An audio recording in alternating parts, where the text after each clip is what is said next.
diffusés tous les jours, du lundi au vendredi de 10h à 11h. Les nouveaux chemins sont réalisés cette semaine par Midia Portis-Guérin avec Jacques Vincent à la technique et préparés par Geneviève Méric, Mathilde Unger, Géraldine Mosna-Savoie, François Salmeron et Adèle Van Rett.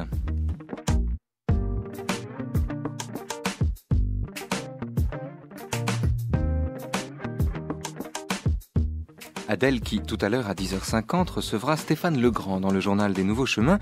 Stéphane Legrand qui est l'auteur d'un irrésistible, je dois dire, dictionnaire du pire, récemment paru dans un silence déconcertant aux éditions Inculte.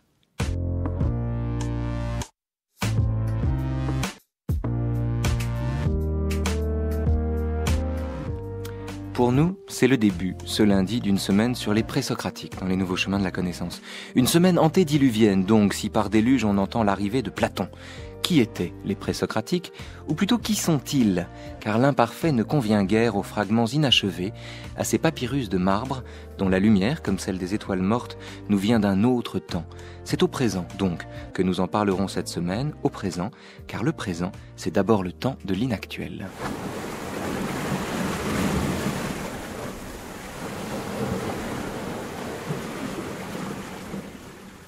Demain, nous parlerons de la philosophie présocratique en général et peut-être d'Héraclite en particulier. Mercredi, nous sauterons dans l'Etna d'Empédocle. Jeudi, nous débrûlerons les ouvrages de Démocrite.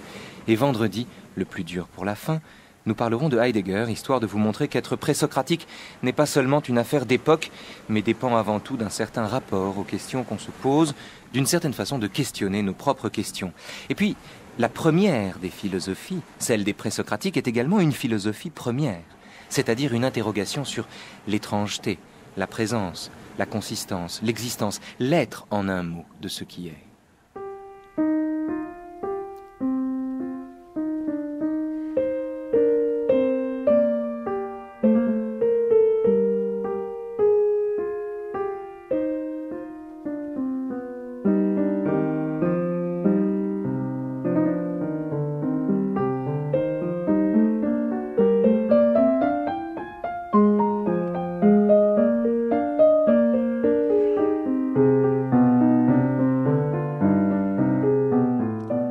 Bonjour Barbara Cassin. Bonjour. Bonjour, c'est un plaisir de commencer cette semaine avec vous, cette semaine sur les présocratiques, avec qui d'autre d'ailleurs ? Sur la nature ou sur les temps, c'est le texte de Parménide que vous avez retraduit, présenté, commenté, une édition bilingue, grec-français, qui se trouve dans l'excellente collection Point Essai.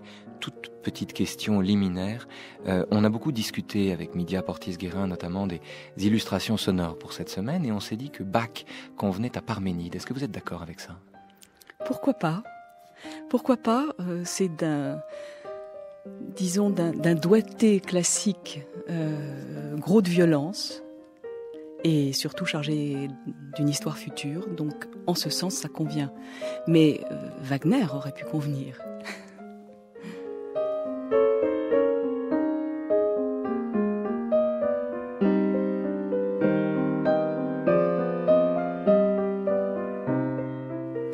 Donc, Bach et Parménide en votre compagnie. Faute de Wagner, nous n'avons pas Wagner dans notre musette pour aujourd'hui. En votre compagnie pour parler de Parménide, l'Éléate Parménide, dont quand on ne l'a pas lu, on retient en général qu'il fut l'auteur d'une tautologie aussi évidente qu'indigeste et en tout cas insurmontable que je vous présente ici dans la traduction de Clément Rosset. Il faut dire et penser, dit Parménide, que ce qui est, car ce qui existe, existe, et ce qui n'existe pas, n'existe pas. Je t'invite à méditer cela. C'est le fragment 6. C'est une phrase dont, comme le réel qu'elle désigne, on peut dire qu'on ne sort jamais, Barbara Cassin. J'ai beaucoup de mal à m'accrocher sur cette phrase. Et je vais vous dire pourquoi. Parce que c'est du français qui n'a rien à voir avec le grec. Et ce n'est pas qu'il faille parler grec. En français. En français. Quoique. C'est en tout cas qu'il faut respecter les différences du grec pour qu'on puisse comprendre qu'il ne s'agit pas d'une tautologie. Par exemple, la première phrase, il faut dire et penser. Déjà, il y a un problème de texte. Vous savez que je ne veux pas rentrer dans des cuisines philologiques, dans le trafic de la lettre, mais c'est très difficile d'en faire complètement abstraction. Ce texte-là, tel qu'il est traduit, est un texte possible parmi d'autres. Il y a plusieurs versions, plusieurs leçons. Il faut entendre la vôtre. Donc, le texte de Clément Rosset dit « Il faut dire et penser que ce qui est, car ce qui existe, existe, et ce qui n'existe pas, n'existe pas. Je t'invite à méditer cela, c'est au début des principes de sagesse et de folie. » Oui. La traduction que vous en proposez, Barbara Cassin, dit ceci « Voici ce qu'il est besoin de dire et penser, est en étant, car est être, mais rien n'est pas, c'est ainsi que je te pousse à t'exprimer. » Oui, on ne peut pas comprendre la différence comme ça. On peut la comprendre quand on commence à reconstruire pourquoi ce poème a tant fait couler d'encre, pourquoi il a paru si violemment fort, au point que Platon doive tuer Parménide, et que la philosophie, d'une certaine manière, s'installe par rapport à ce poème. C'est un meurtre philosophique, c'est-à-dire les vrais meurtres en l'occurrence. On va revenir sur ce parricide platonicien. Absolument. On reviendra dessus, allez-y. Mais juste pour essayer de faire saisir ce dont il s'agit, à mon sens, dans le poème de Parménide. Il s'agit, si vous voulez, peut-être je peux le dire comme ça, d'une mise en intrigue de la langue grecque. C'est-à-dire que chaque forme grammaticale et syntaxique est marquée et est en train d'apparaître. Elle est marquée comme apparaissante. Ça ne veut pas dire qu'on n'ait pas parlé grec avant. Bien sûr, il y a eu Homère. Bien sûr, on a écrit et parlé grec. Mais le fait qu'une langue soit une langue, composée d'une syntaxe et d'une grammaire, et que cela ait un sens, voilà qui n'avait jamais, avant Parménide, à mon avis, été marqué. Et là, dans cette phrase que vous avez lue dans 2 traductions, il y a des formes différentes. Par exemple, il y a un participe, et puis un infinitif. Et il est absolument extraordinaire et essentiel de comprendre que le participe n'est pas autre chose qu'un participe et l'infinitif n'est pas autre chose qu'un infinitif. Pourquoi ? Bien parce que le poème de Parménide, on peut le reconstruire comme ça. Il part d'un constat antérieur à ce fragment, peut-être, parce que l'ordre des fragments est encore quelque chose de complètement rétrospectif. Poétique. Poétique et surtout finalisé par l'interprétation que vous voulez leur donner. Donc, disons, jamais la force rétroactive du vrai n'intervient aussi fort que pour des textes présocratiques, évidemment. Donc, quelque part avant, et avant je le mets entre guillemets, Parménide a dit « il y a 2 voix, est et n'est pas ». Et est, c'est la 3e personne du singulier sans sujet. Et tout le poème de Parménide consiste, d'une certaine manière, à travers une série de formes qu'il fait voir dans ses vers, à passer à un sujet. Passer du verbe au sujet. Passer du est, tout pur, à l'étant. Mais, To et on. Mais madame, la question de la... Madame. Je vous appelle madame à l'antenne. On se tutoiera tout à l'heure. La question philologique de savoir comment d'abord, quelle est la magie de la langue grecque, et de savoir comment s'y fier ou comment se conformer le plus précisément possible à ce que on imagine qu'un auteur essaie de nous dire. Vous avez parlé de la force rétroactive du vrai, ça veut dire que rétroactivement, effectivement, on traduit, on interprète forcément un texte en fonction de ce qu'on veut y lire également, qu'un auteur essaie de nous dire. Vous avez parlé de la force rétroactive du vrai, ça veut dire que rétroactivement, effectivement, on traduit, on interprète forcément un texte en fonction de ce qu'on veut y lire également, ou de ce qu'on a le sentiment d'y lire. Mais quelle que soit la façon dont on traduit les quelques morceaux, les quelques fragments, les 61 vers de Parménide qui composent le poème et le proème du poème, c'est-à-dire le premier fragment dont nous n'avons pas encore lu un passage qu'on va entendre tout à l'heure. Quelle que soit la façon dont on le traduit, quelle que soit la traduction qu'on en offre, les sentences de Parménide tout de même, sur le fond, ontologiquement, sont en elles-mêmes, ou en tout cas sonnent en elles-mêmes comme étant d'une pauvreté, d'une banalité totale. Dire que l'être est et que le non-être n'est pas, pour le dire rapidement, est en soi une tautologie, une évidence, et en même temps quelque chose qui peut sembler terrifiant à quiconque préfère déserter ce qui est pour adorer ce qui n'est pas, en somme à toutes les façons que nous avons au quotidien d'oublier en fond ce qui est, ou de le noyer soit dans le quotidien, soit dans la représentation chimérique d'un au-delà. Barbara Cassin. Bon, alors d'abord, l'être est, le non-être n'est pas, c'est une manière complètement pauvre de dire une tautologie. Hein. Effectivement, réduire Parménide à une tautologie n'a pas grand intérêt parce que la tautologie ne nous intéresse pas. Maintenant, si vous dites Parménide dit est, ce que vous pouvez traduire par, quand vous êtes heideggerien ou Heidegger, es gibt, cela donne, il y a, cela ouvre. Bon, je ne suis pas heideggerienne, hein, mais entendez la puissance de cela. Donc, nous sommes dans l'ouvert de l'être et nous avons à suivre cette voie. Bon. Expérience qu'on peut traduire tout simplement, traduire en termes existentiels par l'émotion qui s'empare de celui qui constate que, pardon, il y a le monde. Et voilà, il exactement. Y a, c'est beau. Il y a quelque chose. Il y a du vrai. Bon, aletheia, ce qui se dévoile comme, etc. Disons que ça n'est pas mon interprétation la plus, à mon avis, l'interprétation la plus, comment dire, inventive du poème de Parménide. Elle est forte et reçue. Hein. Elle est liée à toute une vection de la philosophie qui est, on va l'appeler comme ça grossièrement, phénoménologie. Hein. Dire du phénomène, dire du est et de la manière dont le est se déploie. Bon. Moi, ce qui m'intéresse, et c'est là où je proteste contre des traductions approximatives, ce qui m'intéresse, c'est que Parménide, à partir du mot esti, qu'on traduit tout à fait justement par est, et que en français on pourrait aussi rendre par existe, ou par il est possible, ou par il y a, hein, mais qui voyage dans le poème, ou plutôt le long duquel le poème nous fait voyager, hein, toujours le même mot, avec des déclinaisons et des formes différentes. Et ce qui m'intéresse, c'est la manière dont on passe de ce esti, tout petit, du début, et très massif, hein, à quelque chose de beaucoup plus, représentable, qui est toéon, l'étang, un participe présent avec un article. Tout le poème est là pour nous, comme avec des pierres, si vous voulez, comme le long d'un ruisseau, on passe de pierre en pierre pour arriver du verbe au sujet. Et d'une certaine manière, c'est toute l'histoire de la philosophie qui est là. Et vous entendez bien que si vous dites « l'étang est », ça n'est pas la même chose que dire « l'être est ». Hein.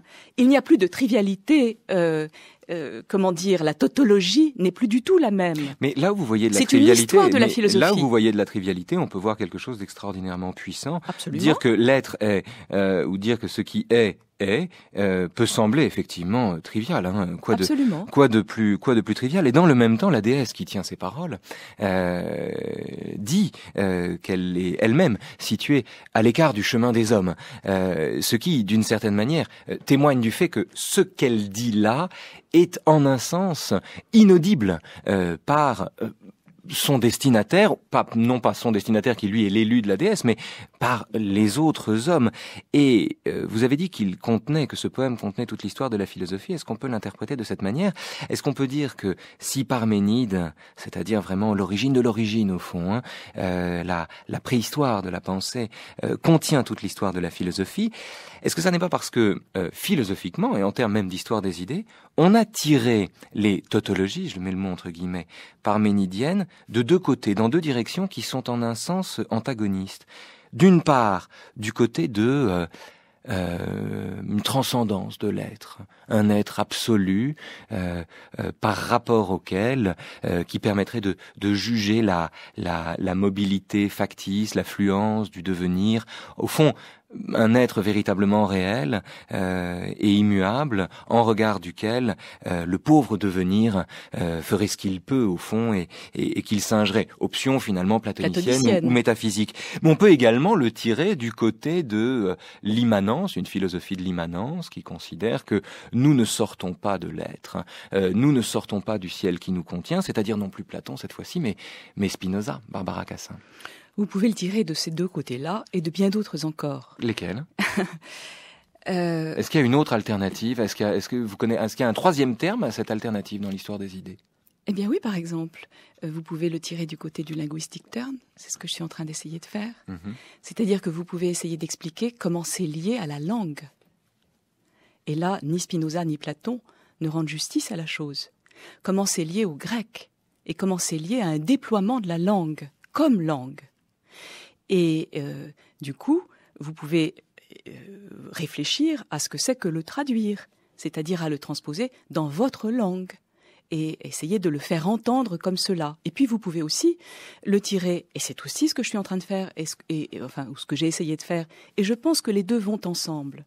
Vous pouvez aussi essayer de le tirer comme le récit de tous les grands récits, de ce côté-là.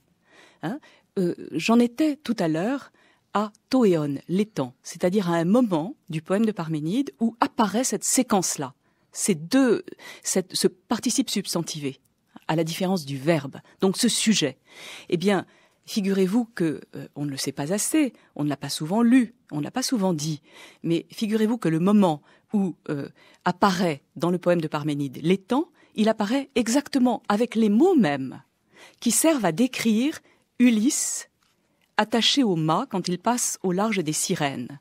Il se trouve que l'étang, c'est une sphère bien arrondie, d'accord, empédon autotimimno, c'est-à-dire qu'elle est attachée là et elle reste immobilisée dans la limite de liens puissants. Vous vous souvenez d'Ulysse attaché au mât pour entendre son identité chantée par les sirènes et ne pas se précipiter dans la mort?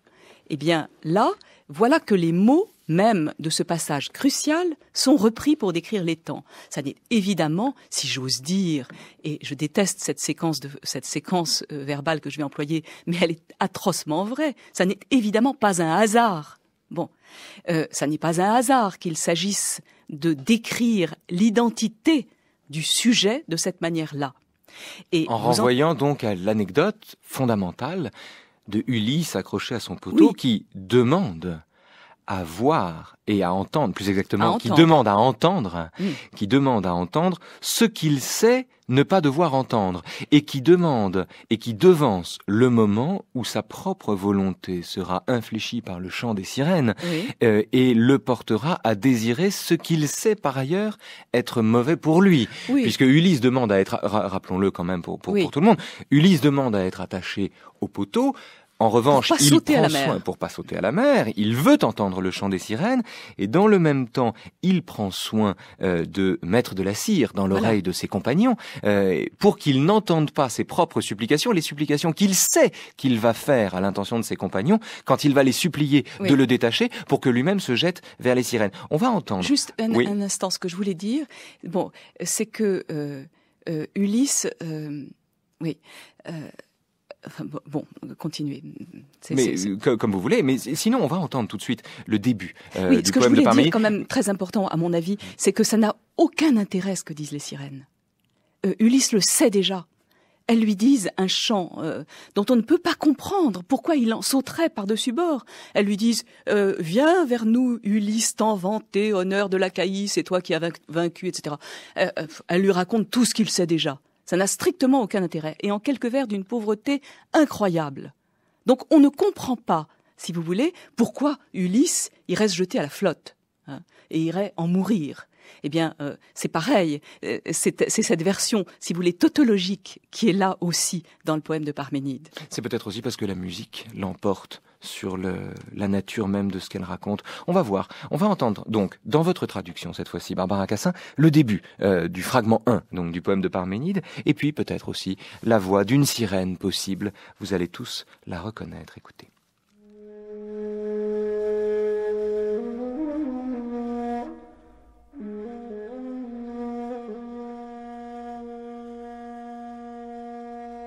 Ce retour forcé à l'un, qu'il s'agisse, comme on l'admet le plus souvent, d'une entité ontologique transcendant toute forme particulière d'existence, ou qu'il s'agisse au contraire... Non, ça n'est pas ce texte-là. Ça, c'est un extrait des Principes de sagesse et de folie de Clément Rosset, qui interprète à sa manière Parménide. C'est un régal. On va entendre néanmoins, avant cela, le fragment 1 de Parménide en personne. Écoutez. Les juments qui me portent ont guidé aussi loin que mon ardeur peut atteindre quand leur pied me mena sur la voie qui dit tant, voie de la divinité, qui porte le vivant, qui sait. Par là j'étais porté, par là me portaient les juments qui tant indiquent tirant le char. Les jeunes filles ouvraient la voie. L'axe brûlant dans les moyeux lançait un cri de flûte car il était activé de part et d'autre par les deux cercles tourbillonnants, tandis que, pour guider, s'élançaient les jeunes filles nées du soleil qui avaient délaissé les demeures de la nuit pour la lumière, repoussaient des mains les voiles de leur tête. C'est là que sont les portes des chemins de la nuit et du jour. Un linteau les tient tout autour avec un seuil de pierre. Et elles-mêmes, éthérées, sont pleines à grands battants. La justice qui tant châtie en détient les clés d'alternance. Les jeunes filles, séduisant par un doux langage, la persuadèrent, avec les mots qu'il faut, de leur retirer des portes lestement la barre chevillée. Les portes envolées firent béer l'abîme des battants quand eurent tourné dans leurs paumelles, l'un après l'autre, les gonds riches en bronze ajustés par clous et agrafes.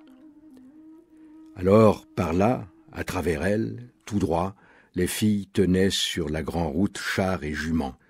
Et moi, la déesse, en toute bienveillance, m'accueillit. Elle prit ma main droite dans sa main, elle proféra ces paroles en s'adressant à moi. « Jeune homme, compagnon d'immortel cocher qui, grâce aux juments qui te portent, parviens à notre demeure, bienvenue, car ce n'est pas un mauvais destin qui t'a conduit à prendre cette voie, si loin des hommes qu'elle soit, à l'écart du sentier battu. C'est la règle, la justice. Il faut que tu sois instruit de tout et du cœur sans tremblement de la vérité bien persuasive, et de ce qui paraît aux mortels ou n'est pas de croyance vraie. En tout cas, tu apprendras en outre ceci, comment les choses qui apparaissent doivent être en leur apparaître, elles qui, à travers tout, pénètrent toutes choses.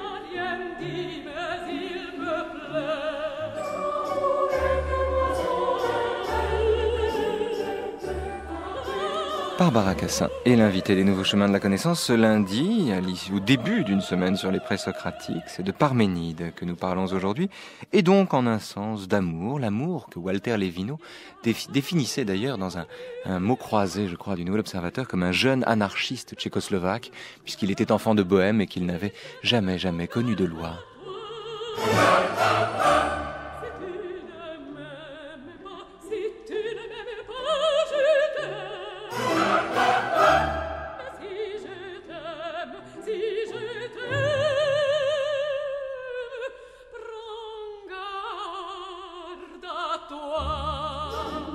Mais ça.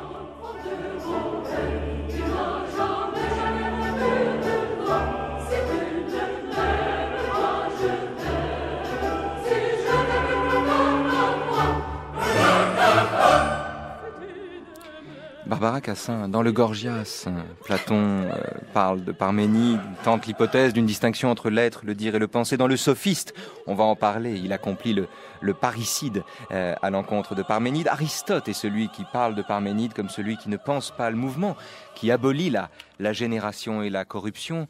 Nietzsche parle de Parménide, Hegel parle de Parménide dans la science de la logique, Heidegger évidemment, je n'en parle pas. Tant de références à un être dont à une pensée, à un discours dont il ne reste que des fragments, donne envie de se poser la question de savoir si c'est une expression que Proust emploie pour qualifier ceux qu'il appelle dans le temps retrouvé les célibataires de l'art.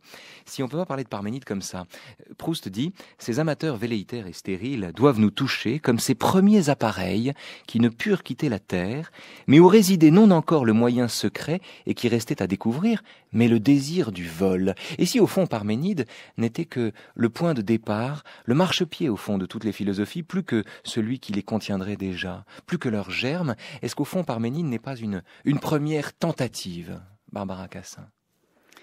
Une première tentative, mais de quoi?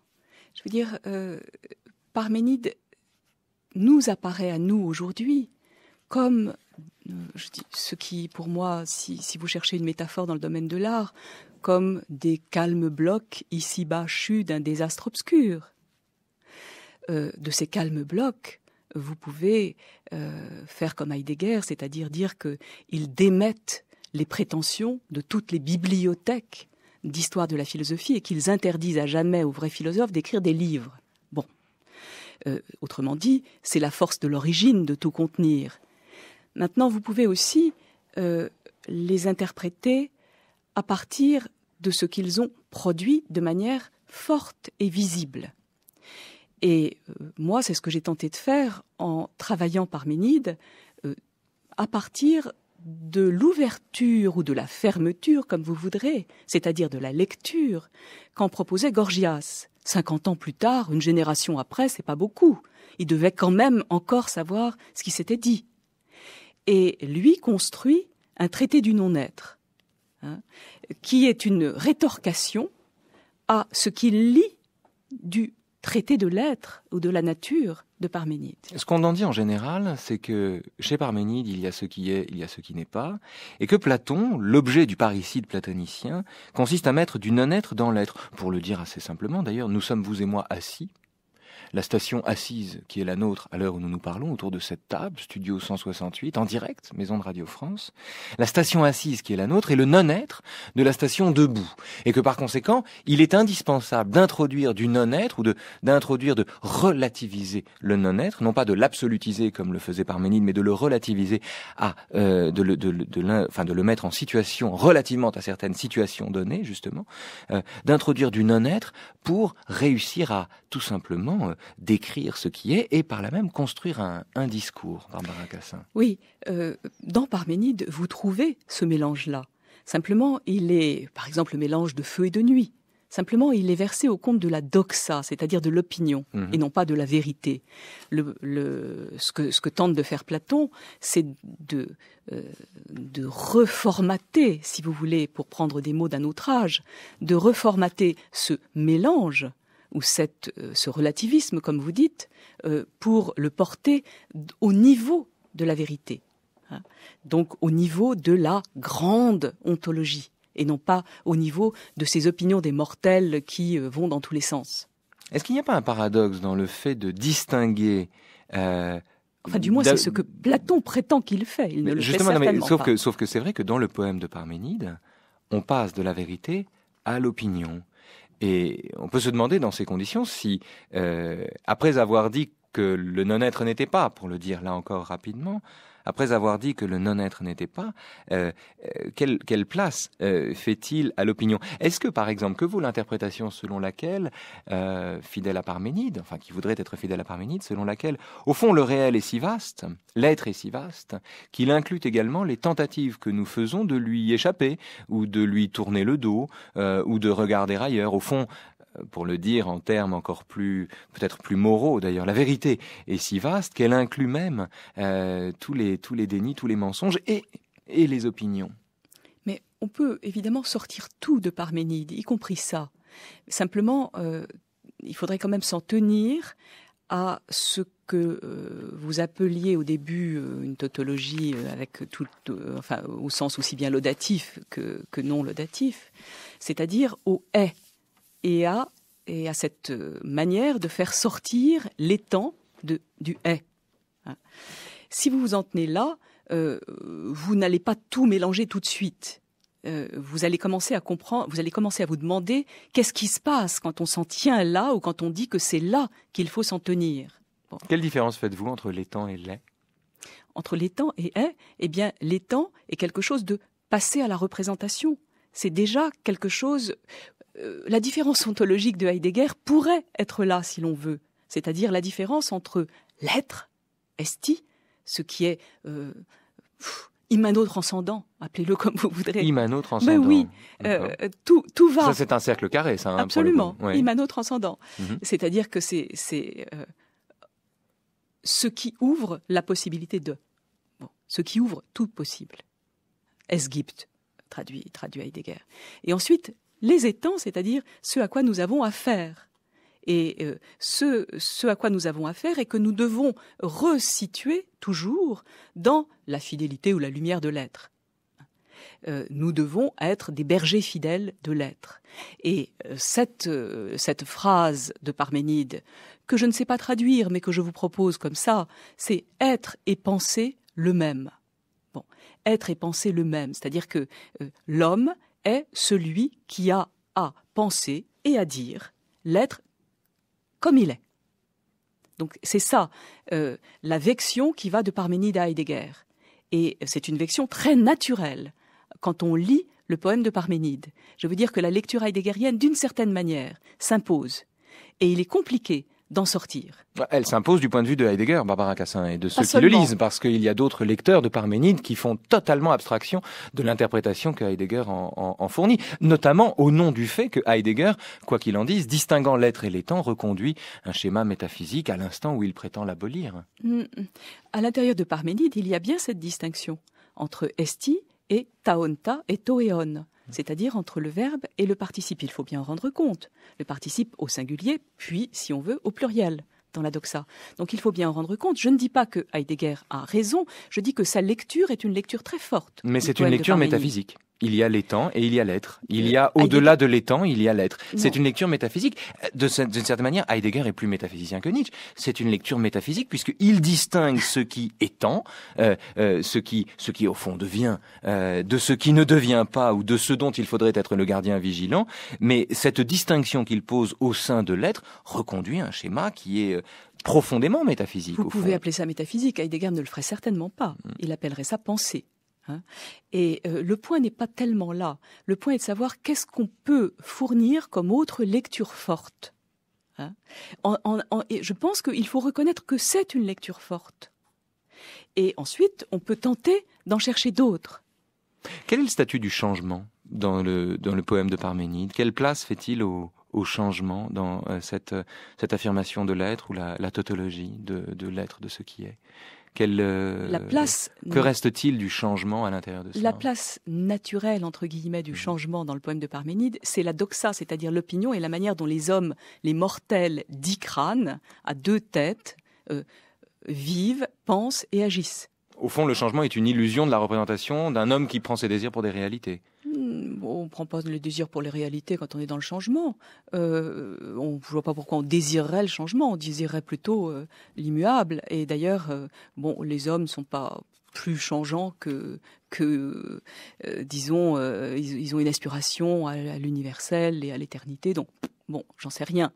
Mais disons que telle que la projection ensuite de la philosophie, l'ombre portée par la suite de la philosophie sur le poème de Parménide, c'est bien que le changement est, pour Parménide, dans le domaine de la doxa. C'est-à-dire de l'opinion. De l'opinion. Et au fond, la prise héraclite contre Parménide, c'est non, c'est le devenir qui est. Ça, c'est le propos d'Héraclite. C'est le propos d'Héraclite, encore une fois, lu à travers des prismes qui ne sont pas forcément les bons, qui sont les prismes, je ne dirais pas de la métaphysique, mais au moins de l'histoire de la philosophie. On les oppose traditionnellement, en termes d'histoire de la philosophie, il faut le rappeler, comme Parménide, défenseur de l'être, et Héraclite, interprète ou philosophe du devenir. L'un étant évidemment, du coup, incapable de penser le changement, je parle encore une fois en termes de doxa, c'est-à-dire comment la doxa se porte sur Parménide et sur Héraclite. Quel est le jugement de l'opinion sur Parménide et sur Héraclite?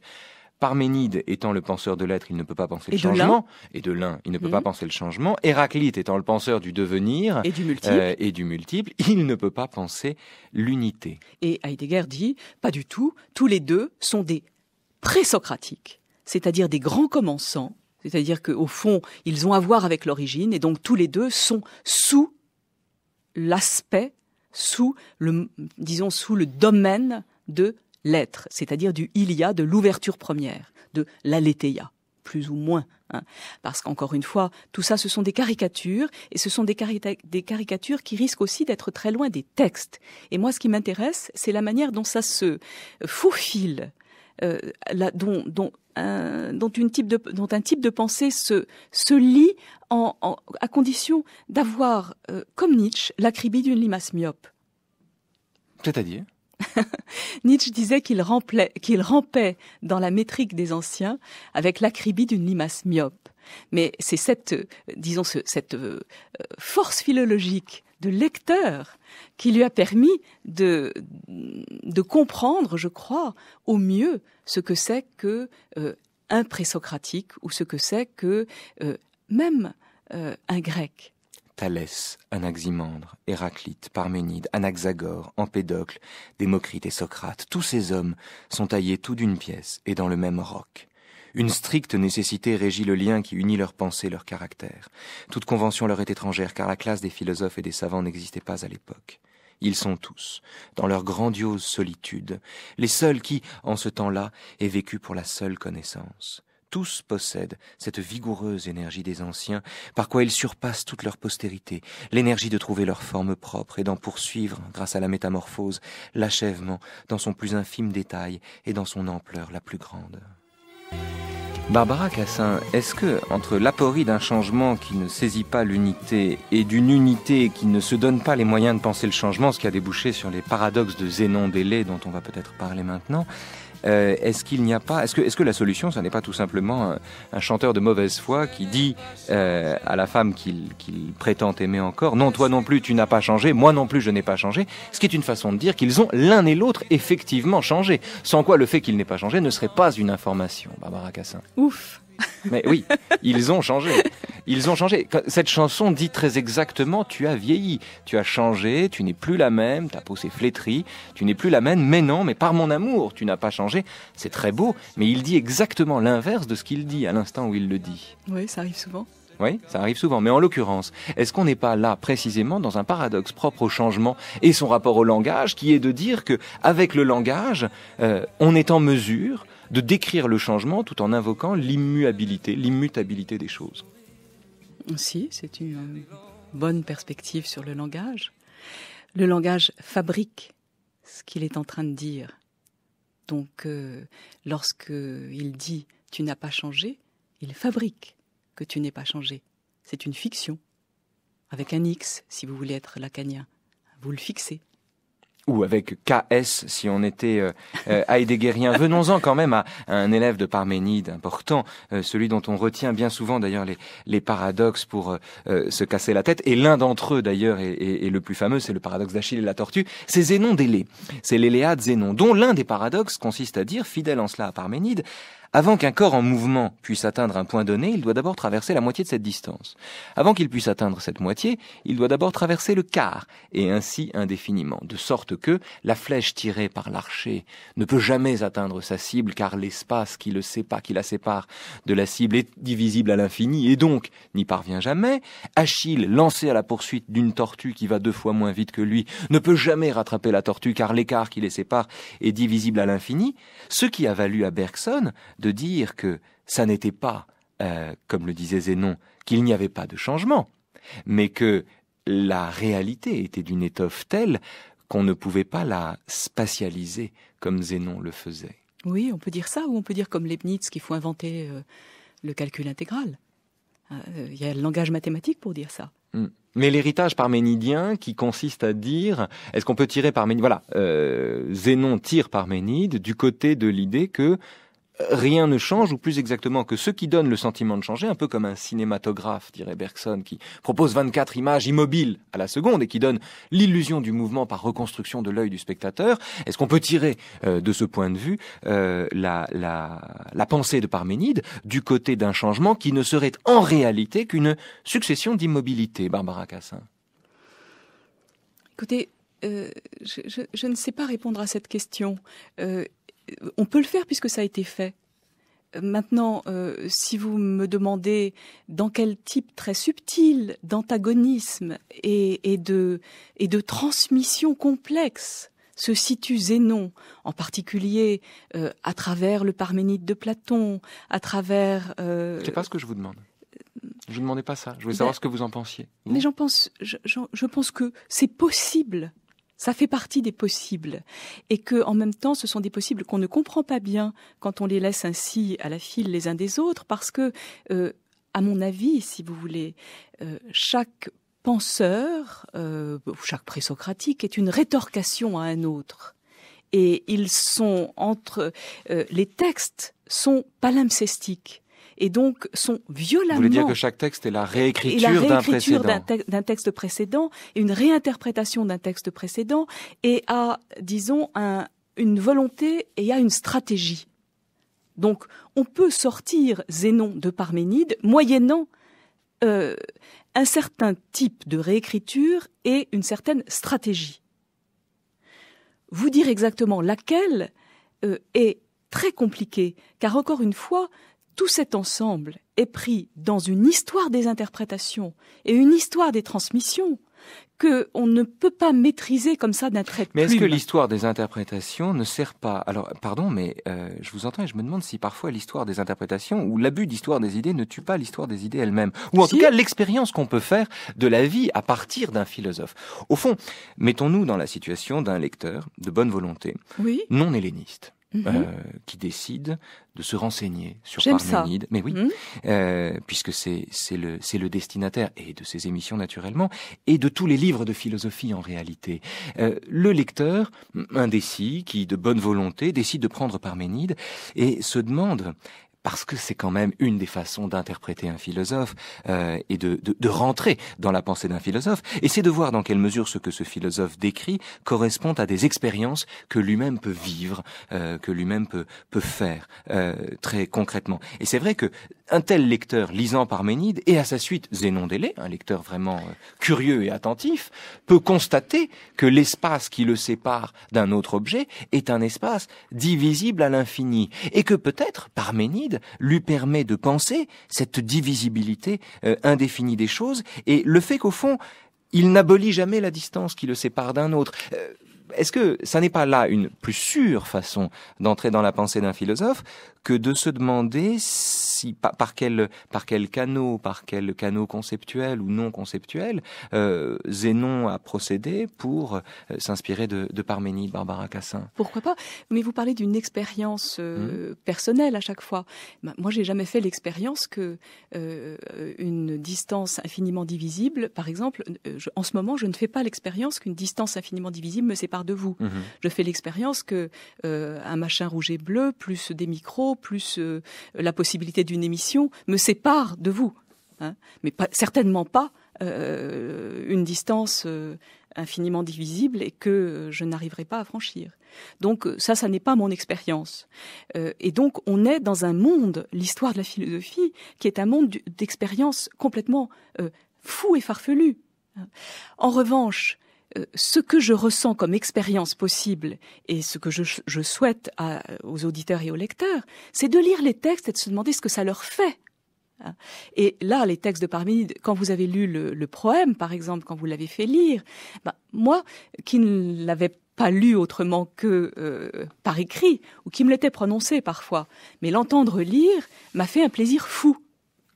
Et m'a fait penser à un tas de choses.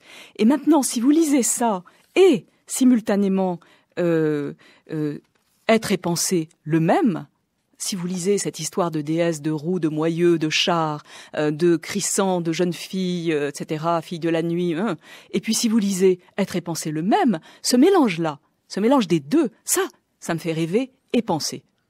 Rêver et penser, que vous employez ici comme des termes synonymes. Est-ce que quand on non, est... pas synonymes. Non, pas synonymes. Non, pas synonymes. Des termes bien distincts. Ça me fait faire les deux.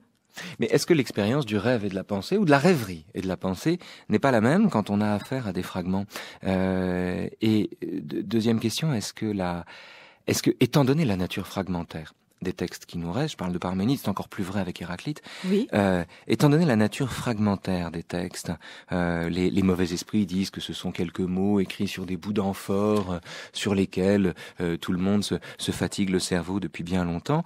Ils le disent indûment, mais étant donné la nature fragmentaire de ce dont on dispose, est-ce qu'il ne faut pas, plus encore que la précision philologique ou la probité philologique, pour employer une expression de Nietzsche, est-ce qu'il ne faut pas s'attarder sur l'impression que peuvent laisser ces fragments et finalement, de la même façon qu'on abandonne tout espoir en entrant ici, abandonner tout espoir de vérité sur ces fragments au profit d'une livraison individuelle, personnelle, d'une expérience quasi intransmissible. Barbara Cassin.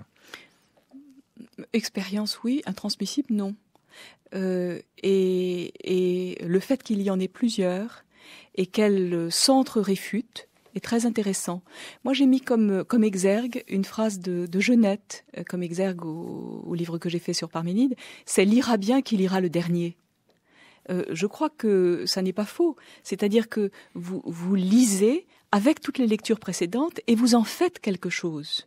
Ça s'appelle faire de la philosophie. Et puis vous lisez avec rien, c'est-à-dire vous lisez comme si c'était la première fois que vous lisiez, et ça aussi, ça s'appelle faire de la philosophie. Est-ce que ça n'est pas la même chose d'ailleurs ? Est-ce que chaque événement ne ménage pas la possibilité d'être à la fois le souvenir de la veille et en même temps d'être une expérience inédite ? Si, on peut dire ça. Simplement, il y a un point sur lequel moi je résiste, qui est la langue. Et je crois que lire Parménide dans une traduction ou dans une autre, ça change tout. Et ça change pas forcément tout pour le poème, parce que là, c'est-à-dire les premiers vers. Les premiers vers que vous avez fait lire, parce que là, il y va d'une description presque de récit, sauf pour la fin, où là, nous sommes en plein bouger phrastique, en pleine syntaxe et sémantique liée d'histoire de la philosophie, d'histoire de la langue et de la philosophie. Mais ça peut changer tout pour un autre fragment. Voilà. Peu importe par où je commence, oui. Car je reviendrai ici. C'est également la parole de la déesse. On arrive au terme de cette émission en votre compagnie, Barbara Cassin. On en revient donc à Bach, dont vous m'avez dit que, moins que Wagner, il permettait d'illustrer Parménide. Pas moins. Bach, plus ou moins, disons. Mais ne changeons pas. On en revient donc à Bach. Je rappelle, Barbara Cassin, que votre édition du poème de Parménide se trouve donc en point essai, disponible en point essai, au Seuil, une édition bilingue, grec-français, sur la nature ou sur les temps, avec un texte de vous, la langue de l'être, point d'interrogation. Donc tout ça est présenté, traduit et commenté par vous. La traduction de Rosset, les quelques morceaux de fragments, les quelques fragments de fragments que Rosset a traduits, se trouvent au début des Principes de sagesse et de folie. Les 10 premières pages concernent Parménide et l'héritage immanentiste de Parménide. Je signale également que le poème de Parménide, les fragments de Parménide, sont disponibles dans la traduction de Marcel Conche dans la collection Épiméthée aux Presses universitaires de France.